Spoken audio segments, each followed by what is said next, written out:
and we are going to react to biblaridon. Don, I don't know.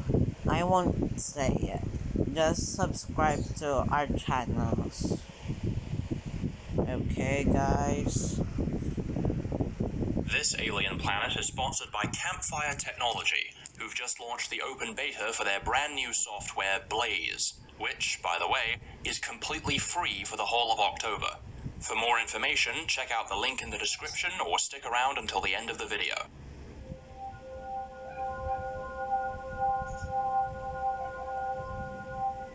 In the last episode, we explored how the aquatic ecosystems have developed since life first moved onto land, as well as how some of the terrestrial clades secondarily adapted for life in the water.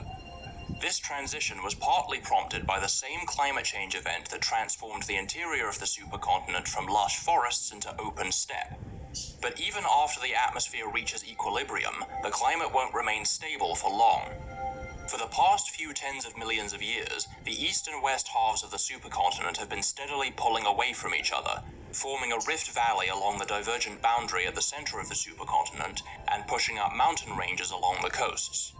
As these mountains grow taller, they'll form an increasingly impassable barrier against the oceanic weather systems, blocking the rains from reaching the inland regions and creating a sizable rain shadow. The areas far from the coasts may experience a continued decline in rainfall, becoming the first deserts. Areas within the tropics will remain hot and barren year-round, while areas further from the equator will become cold deserts and tundra.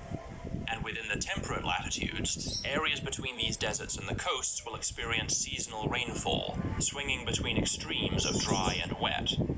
All of these biomes share low levels of precipitation, extreme temperatures, and, consequently, low biodiversity.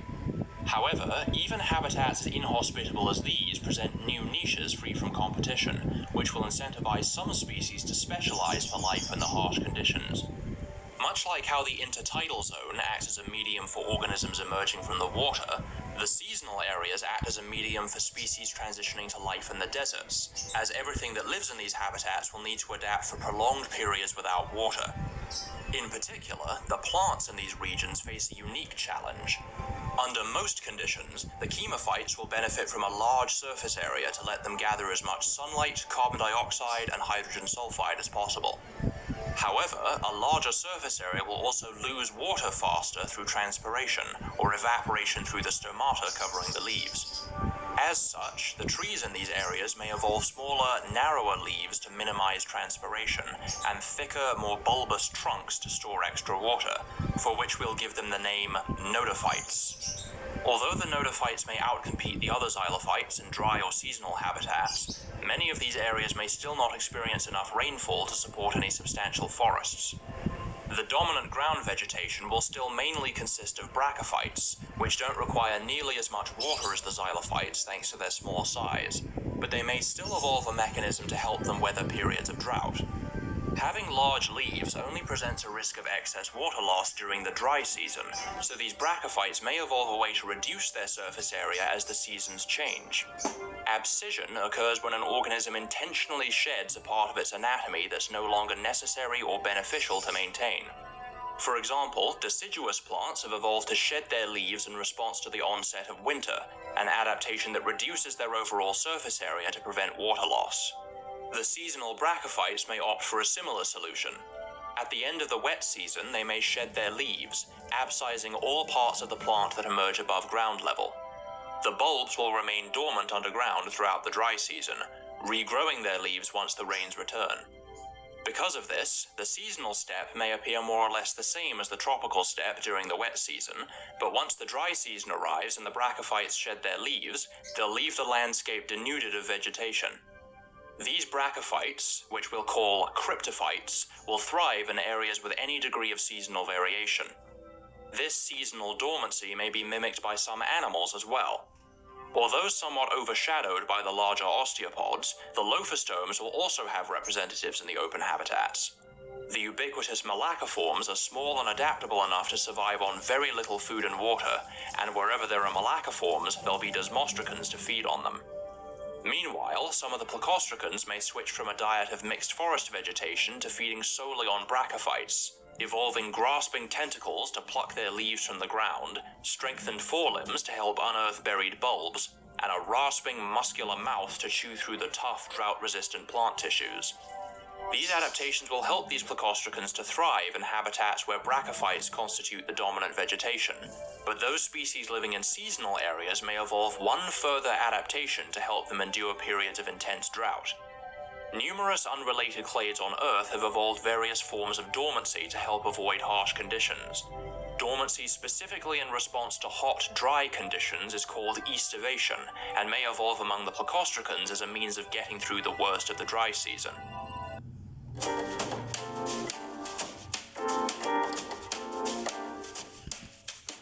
Shortly after the cryptophytes lose their leaves and food becomes less plentiful, they may bury themselves in mud and enter a state of decreased metabolic activity, remaining underground for as long as 3 or 4 months until the rains return.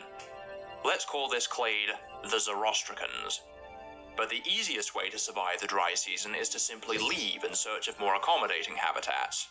Although herbivores like the titanopods and leptopods may inhabit these areas during the wet season, the parched landscape may not offer them enough food or water during the dry season, so they'll migrate to more bountiful feeding areas near the coasts. And as the herbivores move away, their predators, like the onychodonts, will likely follow suit. But one of the most mobile clades of animals are the opisthophterans, whose flight allows them to travel further than any of the ground-dwelling clades, facilitating a migratory lifestyle. Flying animals face many of the same constraints that swimming animals do. They need to maintain stability around roll, pitch, and yaw while striking a balance of speed and maneuverability. The key difference between flying and swimming is the density of the surrounding medium. Atmospheric density can vary considerably from planet to planet, but our alien planet's atmosphere is more or less comparable to Earth's, meaning the air is roughly 800 times less dense than water, and therefore it doesn't provide anywhere near the same level of buoyancy. So unlike swimming animals, flying animals need to exert a lot of downward force in order to stay airborne. For an animal to be able to fly, the amount of lift it generates needs to equal or exceed the strength of gravity pulling it down. The most efficient way to generate lift is to increase velocity, but flying faster requires extra energy to maintain. An easier option is to increase the wing's surface area, which can be done by evolving a larger body size. However, yet again, the square-cube law comes into play, since doubling the wing's size in all dimensions will quadruple its surface area, but will simultaneously octuple its volume and therefore its weight, and so it will need proportionally larger wings to keep it aloft. But efficient flying depends not only on the wing's size, but also on their shape. Generally, pointed wings provide more speed, whereas rounded wings give more maneuverability. Unlike flying animals on Earth, though, opisthophterans also have a pair of forewings, or canards, formed from a membrane between the first 2 pairs of limbs. These canards don't flap up and down to contribute to thrust, but are simply held out to increase the size of the effective wing surface and are constantly adjusted to alter flight performance, somewhat similar in function to the tail feathers of birds. Depending on their size, shape, and position, canards can provide increased stability, lift, or control.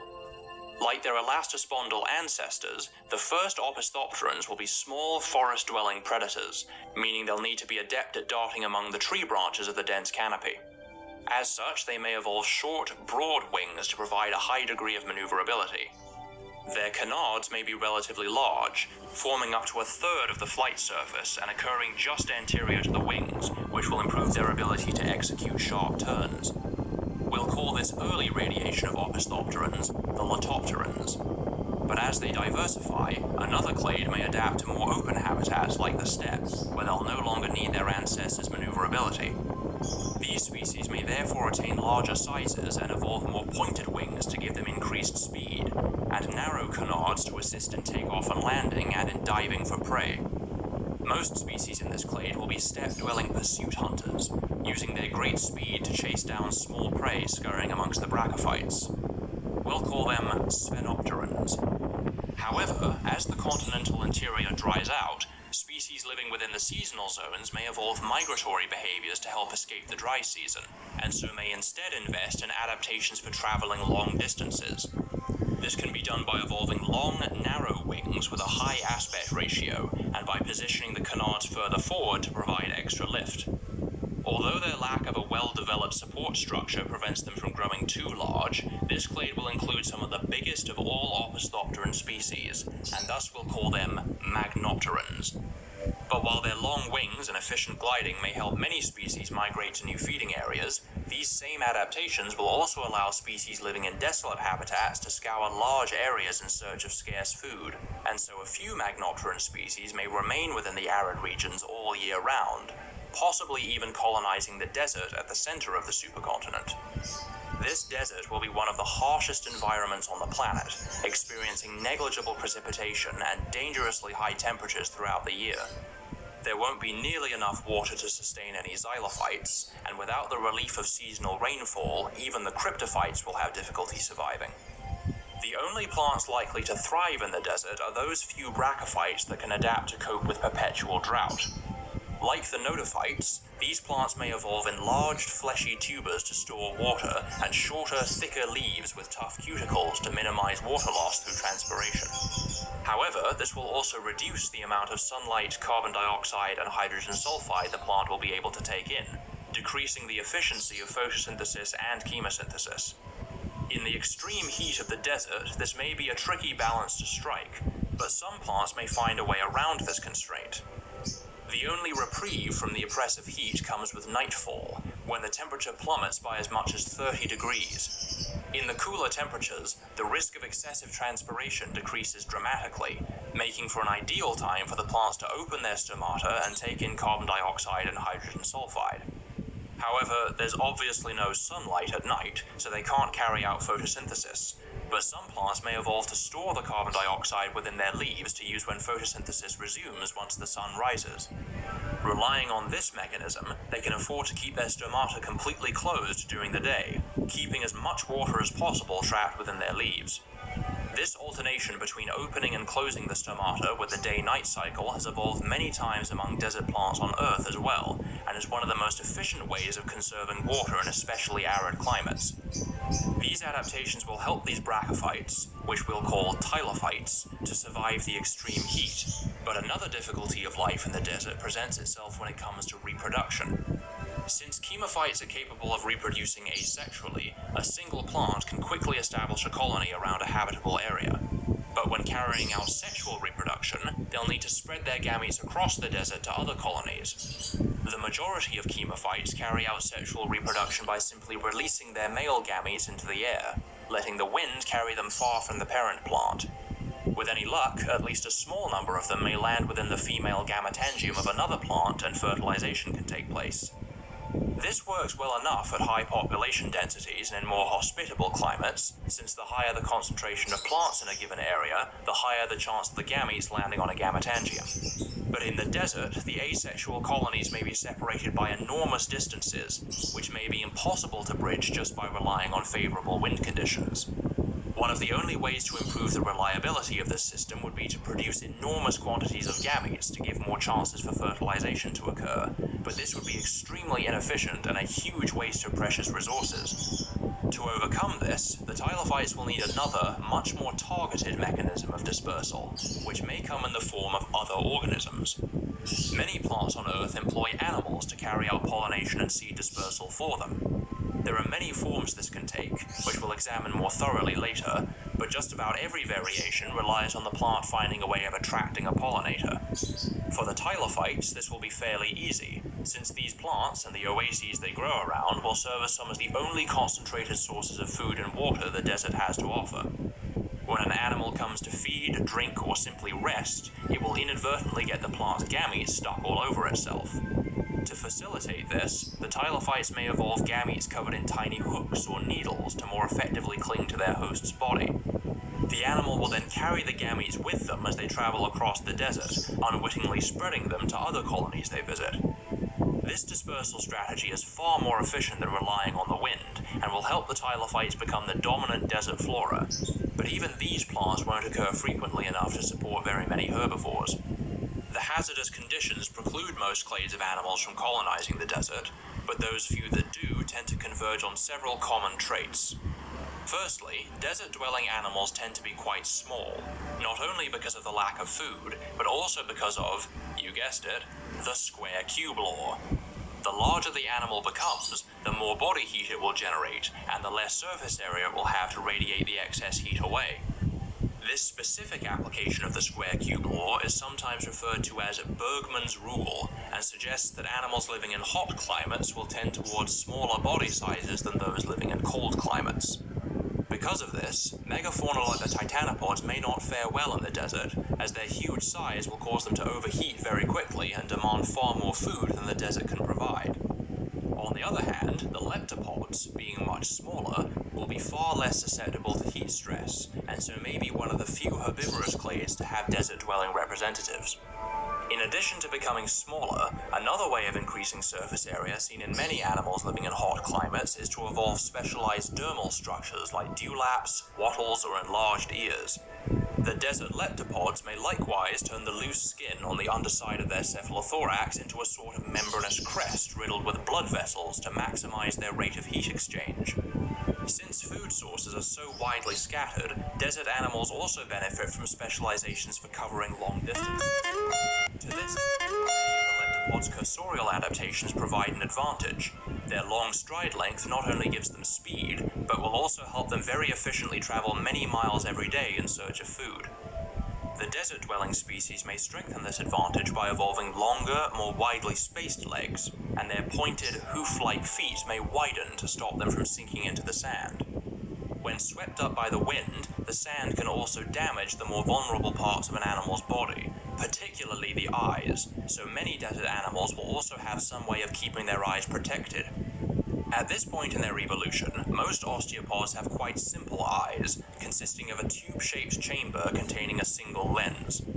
Unlike vertebrates, osteopods can't turn their eyes within their sockets, instead having each of the 6 eyes fixed at a different angle to grant a wide visual field. They also have no eyelids, only a glassy, waterproof outer surface, which will be at risk of getting obscured or scratched by the sand.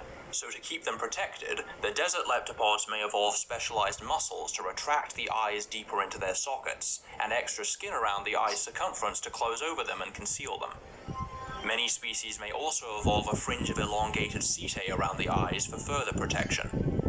Finally, desert herbivores also need to conserve as much water as possible, with some common adaptations including well-developed kidneys and the ability to reabsorb water through the lining of the gut, which minimizes the amount of water wasted when the animal excretes. In some desert animals, like the addax and the kangaroo rat, these mechanisms are so efficient that the animal can survive solely on the water it gets from food, never once needing to drink. These same adaptations may occur in the desert leptopods as well, with the renal glands at the base of their limbs enlarging to filter the blood more efficiently and to produce more concentrated liquid waste. All of these adaptations will make these leptopods, which we'll dub amblypods, some of the most specialized inhabitants of the desert. And despite the numerous challenges involved, living in the desert does come with some advantages. Because prey populations are so small, there'll be very few predators to worry about. Instead of expending precious resources to actively hunt prey, it's much more efficient for a desert carnivore to simply scavenge for prey brought down by heat stress or dehydration. Many desert-dwelling species of magnopterans may adopt this lifestyle, flying far and wide over the landscape in search of carcasses. But another clade poised to take up the niche of desert scavengers are the eurychirids, who already have well-developed scent organs to detect food over long distances, and are generalist enough to make use of every available food source. Like the amblypods, the desert eurychirids may evolve smaller body sizes to increase their surface area and efficient excretory systems to conserve water, but they may also undergo some behavioral adaptations to cope with the harsh climate.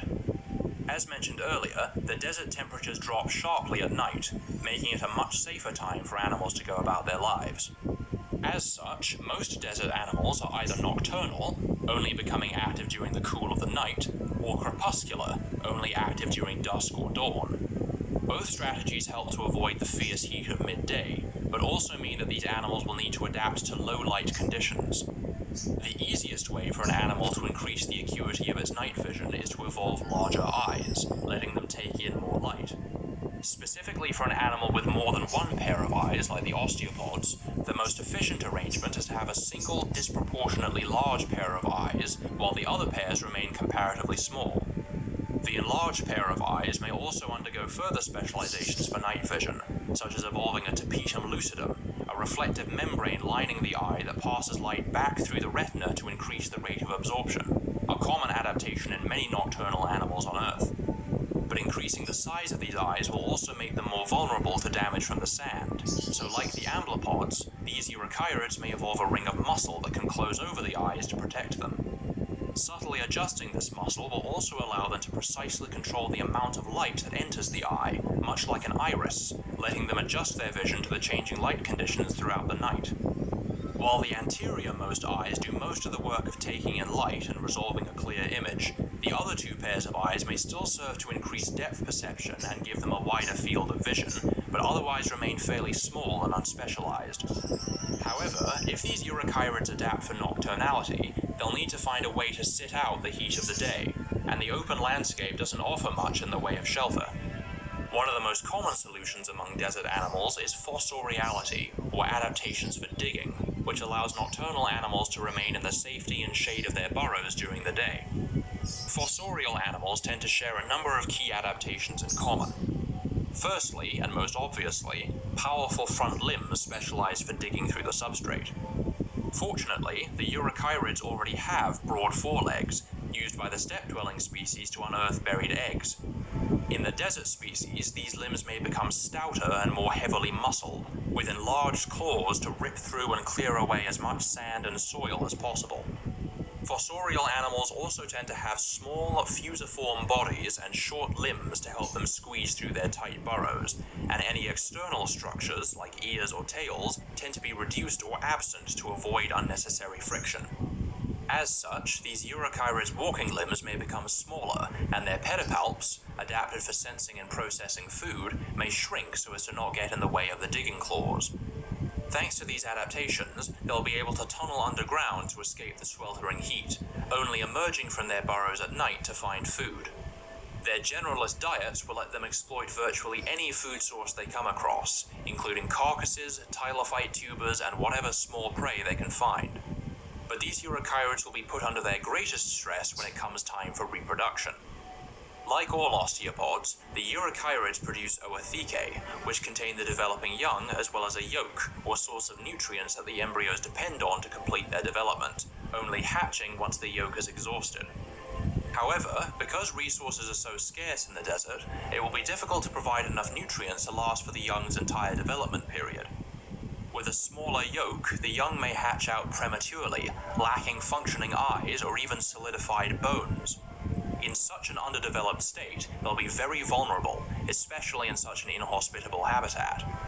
To boost her offspring's chances of survival, the mother may lay her ootheca beneath a carcass or some other source of food to provide the young with enough nutrients upon hatching to last the rest of their development. However, this imposes a time pressure on the young to hatch before the carcass desiccates, so these eurychirids may be selected to minimize the length of time they spend developing within the ootheca, which may eventually culminate in another instance of ovoviviparity. In the previous episode, we discussed how ovoviviparity evolved in the seagoing thalattotheres as a way of circumventing the need to come ashore to breed. For these eurychirids, ovoviviparity will let their young start feeding from the moment they're born while the carcass still offers fresh meat, a strategy that has convergently evolved among many clades of carrion-eating flies on Earth. Ovoviviparity is sometimes used as a general term for any form of reproduction that falls between oviparity, or egg-laying, and viviparity, or live birth. A more accurate term to describe the form of reproduction seen in the thalattotheres and these eurychirids is lacithotrophic viviparity, which specifies that the young still rely on the yolk while inside the mother. These eurychirids will be equipped to make the most out of every resource available in the barren landscape. Let's call them lystrachirids. Meanwhile, moving northward from the center of the supercontinent, levels of precipitation remain low, but temperatures become steadily colder. The planet still has a higher average temperature than Earth, but the northernmost edges of the supercontinent will be just short of the Arctic Circle, and will thus be fringed with areas of cold deserts and seasonal tundra, experiencing short, cool summers and long, bitterly cold winters. In these biomes, the drought-resistant notophytes may have an advantage over other xylophytes, and so may be the primary constituents of the few forests that grow here. the cryptophytes may form the dominant ground vegetation, since they can undergo abscission to avoid the freezing winters. However, even during the summer, it will still be fairly cold and dry, so they'll benefit from a smaller surface area to reduce transpiration. We'll call this family of cryptophytes pagophytes. Animals in these habitats will experience the opposite trends to those found in the desert. A larger size and decreased surface area will let them conserve more body heat. In this regard, the titanopods have a head start, since their enormous bodies will generate enough heat to keep them at a fairly constant high temperature. This mechanism of staying warm through size alone is called gigantothermy, and will help the titanopods counteract the effects of the cold despite their lack of true thermoregulation.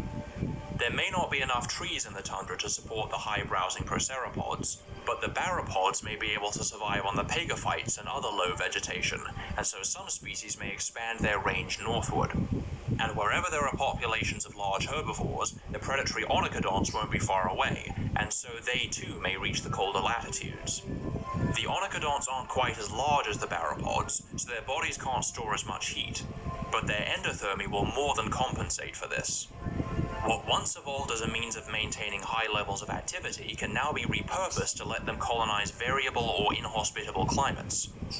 In contrast to species living in hot climates, animals living in cold climates tend to have rounded, stocky bodies, short limbs, small ears, and a general lack of any structures that unnecessarily increase their surface area.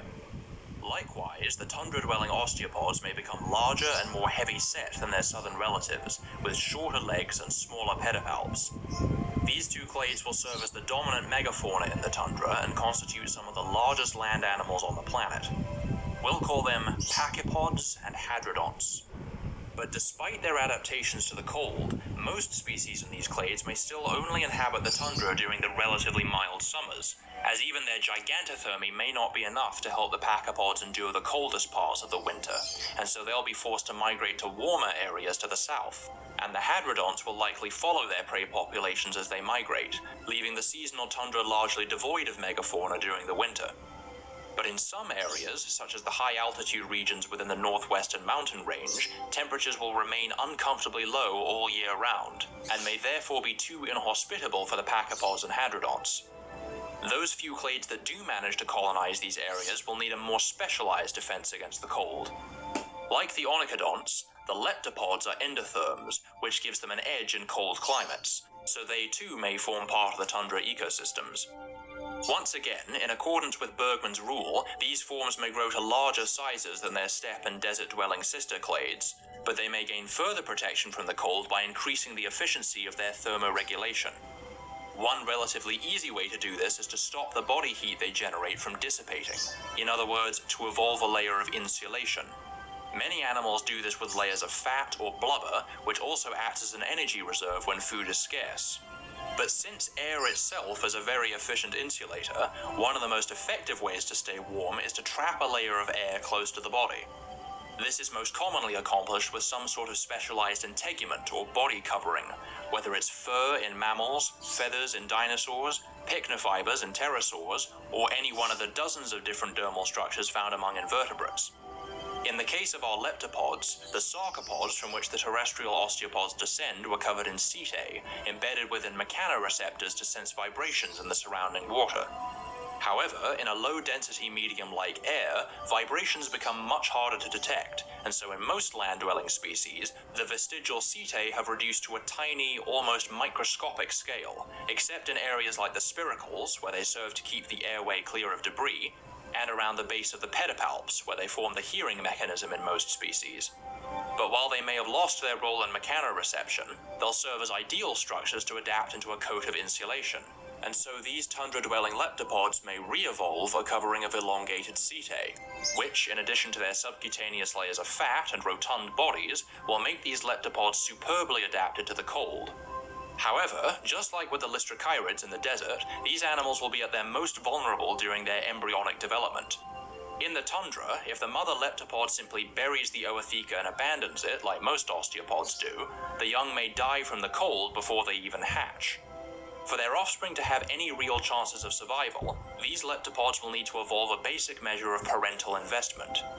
All osteopods have a pair of gonopods, which assist in the transfer of gametes during mating and help the females deliver the ootheca. But in this clade, they may also be used to cradle the ootheca once it's been delivered, keeping it close to the warmth of the mother's body.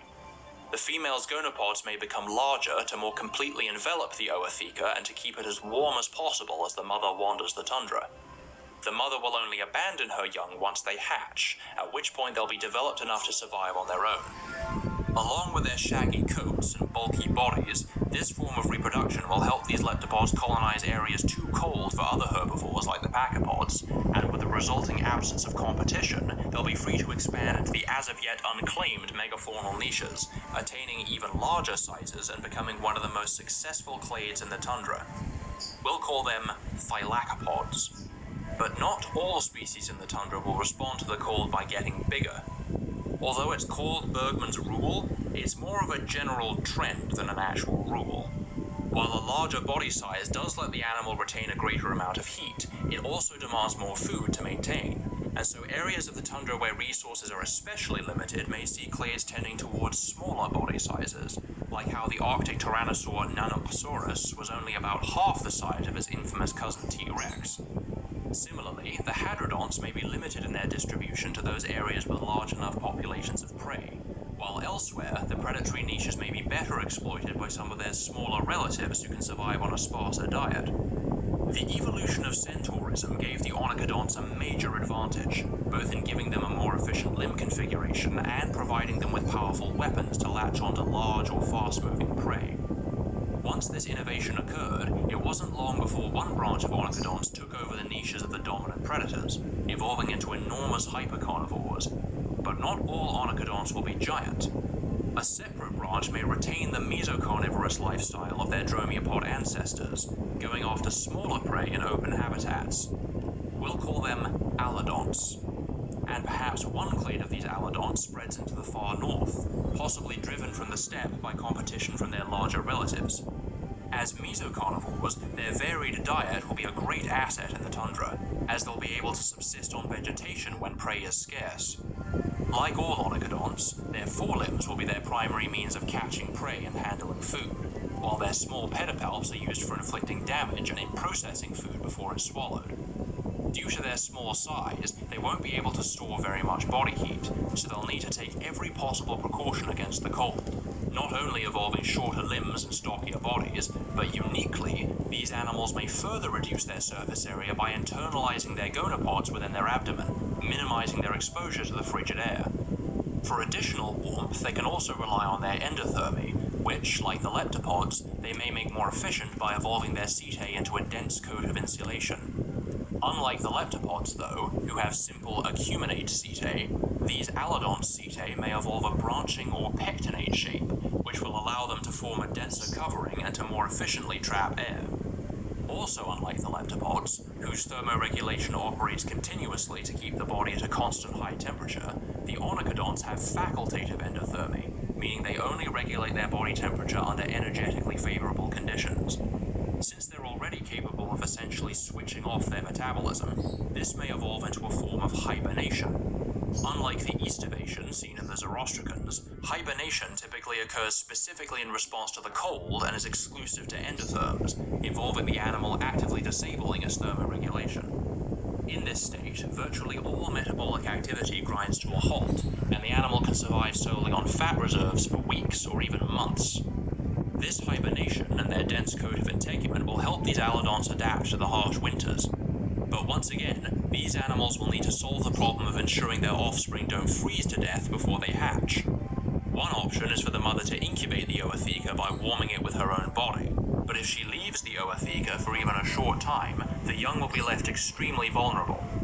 Carrying the ootheca with her will slow her down considerably, which isn't a problem for a large placid herbivore like a thylacopod, but for a predator that relies on speed, dragging an egg sac around everywhere she goes will severely impede her hunting.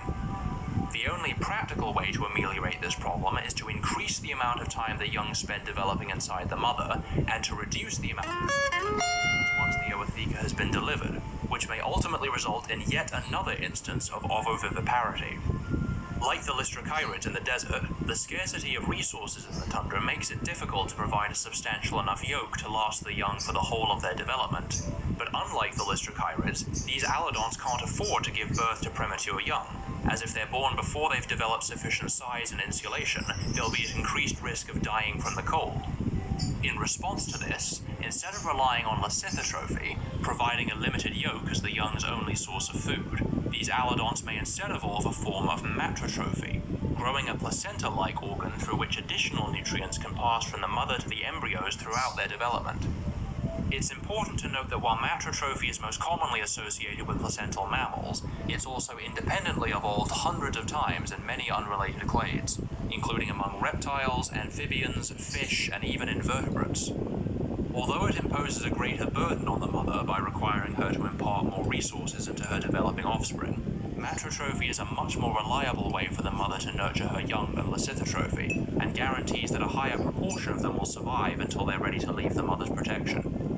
Although they're not as big or fearsome as their hypercarnivorous relatives, these tundra-dwelling alodons will be some of the most exquisitely adapted predators within the Arctic latitudes. We'll call them thecopods. As mentioned at the beginning of this episode, the extreme temperatures, low precipitation, and lack of food will result in very low levels of biodiversity for the deserts and tundra, and so the clades we've discussed here will be some of the only ones that will manage to adapt to the brutal conditions that these new biomes present, which will form over a period of about 30 million years or so as the two halves of the supercontinent begin drifting apart. But in the next episode, we'll look at biomes that face the exact opposite situation, when we return to the tropics to see how the abundance of food, water, and energy cultivates the highest levels of biodiversity anywhere on the planet. Thanks to Campfire for sponsoring this episode. I've told you before about their writing and world-building software Campfire So Pro, bye guys, but as see of you this in month, the they've launched their next brand new episode. software See Blaze, ya. a browser-based application that